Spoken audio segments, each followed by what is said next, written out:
एक बार ध्यान करते हुए जिज्ञासु ने जिज्ञासा से प्रश्न किया, हे ब्रह्मा, आप दिखते क्यों नहीं, पर हर नई शुरुआत में महसूस क्यों होते हो?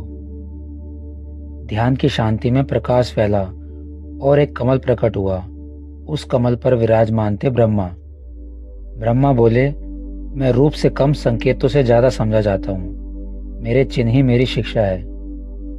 ब्रह्मा के हर चिन्ह का मतलब है, ये सिर्फ चित्र नहीं, जीवन जीने की शिक्षा है, विधि है। हम एक एक करके बहुत सरल भाषा में इसे समझते हैं। सबसे पहले बात करते हैं हम कमल की। कमल कीचड़ में उगता है, पर गंदगी उस पर टिकती नहीं। इसका संदेश यह है कि परिस्थिति खराब हो सकती है, पर आपका चरित्र नहीं। सरल भाषा में समझें तो कमल की पत्तियों पर सूक्ष्म उभार होते हैं। ऐसी सतह होती है कि गंदगी चिपकती नहीं, इसलिए पानी की बूंद टिकती नहीं है। इसे लोटस इफेक्ट बोलते हैं। मतलब सही संरचना हो तो नकारात्मकता चिपकती नहीं। एक छोटी कहानी के जरिए समझते हैं। एक आदमी शहर में काम करता था। आसपास लोग झूठ बोलते थे, पर उसने तय किया, मैं सच बोलूंगा। वो कमल बन गया। यानी कि गंदगी आसपास थी, पर वह साफ रहा। जीवन में से कैसे जिएं? सुबह 5 मिनट कृतज्ञता। कृतज्ञता मतलब जो भी आपके पास है, जितना भी है, उसके लिए आभार प्रकट करना। यह आपकी कमल परत है। गॉसिप से दूरी, यह कीचड़ से दूरी है। प्रतिक्रिया से पहले 3 सांस, ये पत्तियों की संरचना है। नुकसान कब? जब हम माहौल को दोष देकर खुद भी वैसा बन जाएं। तो कमल कहता है कि जगह नहीं, दृष्टि बदलो। आगे चलते हैं हम वेद। वेद यानी कि ज्ञान की पुस्तक। सृष्टि ज्ञान से बनती है।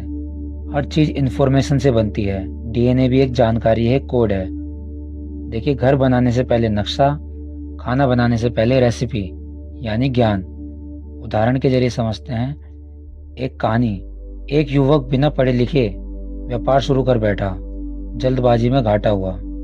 दूसरा युवक पहले देखा, सीखा, बाजार समझा, फिर शुरू किया, वह सफल हुआ। तो इसे जीवन में कैसे जिएं? निर्णय से पहले जानकारी इकट्ठा करें। सुना है पर भरोसा नहीं, पहले जांच करें।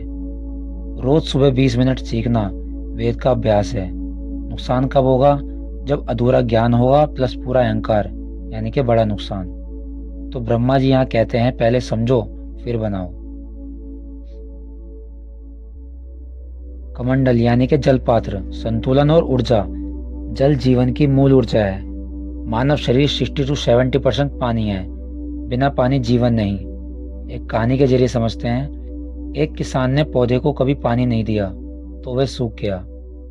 दूसरे ने रोज थोड़ा थोड़ा दिया, वह खिल गया। तीसरे ने एक दिन बहुत दे दिया, जड़ सड़ गई। तो जीवन में से कैसे जिएं?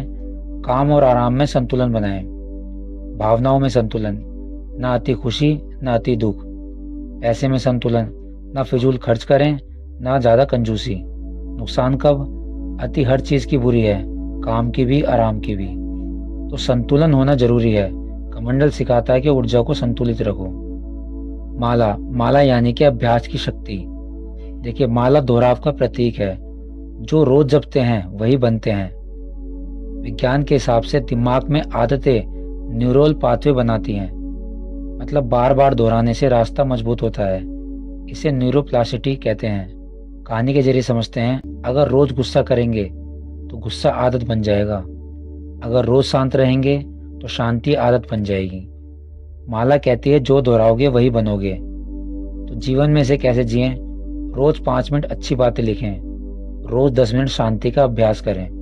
बुरी आदतों को अच्छी आदत से बदलें। जैसे गुस्सा आए तो पानी पी लें। नुकसान कब होगा? जब हम अनजाने में नकारात्मकता की माला जपते हैं। मतलब मैं नहीं कर सकता, मैं बेकार हूं। हंस यानी कि नीर विवेक। कहा जाता है कि हंस दूध और पानी को अलग कर सकता है। यह प्रतीक है कि मनुष्य को भी सत्य और असत्य, जरूरी और गैर जरूरी को अलग करना चाहिए। छोटी कहानी के जरिए समझते हैं। एक युवक सोशल मीडिया पर हर खबर मान लेता था।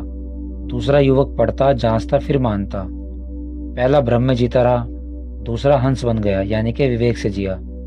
तो हंस सिखाता है, हर बात पर विश्वास मत करो, पहले जांचो। देखिए, विज्ञान के हिसाब से विवेक शक्ति हमारे दिमाग में एक ऐसा हिस्सा है जो निर्णय केंद्र है, जो तर्क करता है। अगर हम तुरंत भावनाओं में बह जाएं तो गलती होती है। अगर हम रुककर सोचें तो सही निर्णय बनता है। यही हंस का संदेश है। भावना से पहले बुद्धि चलाओ। आगे बढ़ते हैं। हंस और पानी गहरा प्रतीक है। हंस पानी पर तैरता है पर डूबता नहीं। जीवन में इसके क्या उदाहरण है? लोग कुछ भी बोलते हैं, परिस्थितियां बदलती रहती हैं। अगर हम हर बात दिल पे ले लेंगे तो डूब जाएंगे। अगर संतुलन रखेंगे तो तैरते रहेंगे। तो हंस हमें सिखाता है कि परिस्थितियों से डूबे बिना जीना है। हंस और सफेद रंग। देखिए, सफेद रंग शांति और स्पष्टता का प्रतीक है। एक कहानी के जरिए समझते हैं। एक बुजुर्ग से किसी ने पूछा, आप हमेशा शांत कैसे रहते हैं? उसने कहा, मैं हर घटना को देखने से पहले खुद को देखता हूँ। मतलब प्रतिक्रिया करने से पहले आत्मजांच, यानी कि खुद को देखें। हंस और हंस मंत्र। ह और स। देखिए, श्वास अंदर जाए तो ह, बाहर जाए तो स। यह श्वास की प्राकृतिक ध्वनि है। इसका मतलब ये हुआ कि जीवन आपको हर पल जागरूक होने का अभ्यास करा रहा है। अगर श्वास पर ध्यान दें तो मन शांत तो यानी कि सही निर्णय। देखिए, जीवन में इसे कैसे अपनाएं? प्रतिक्रिया से पहले 3 सेकंड रुकें। हर खबर पर तुरंत विश्वास न करें। भावनाओं को देखें, बहे नहीं। रोज 5 मिनट श्वास पर ध्यान दें। तो कमल हमें सिखाता है पवित्रता, वेद सिखाते हैं ज्ञान, माला सिखाती है अभ्यास, कमंडल हमें सिखाता है संतुलन और हंस हमें सिखाता है विवेक। अगर विवेक नहीं तो ज्ञान भी अहंकार बन सकता है। अगर विवेक है तो जीवन संतुलित और सुरक्षित रहेगा। यही ब्रह्मा का संदेश है। इसलिए सृजन बाहर नहीं, भीतर से शुरू होता है।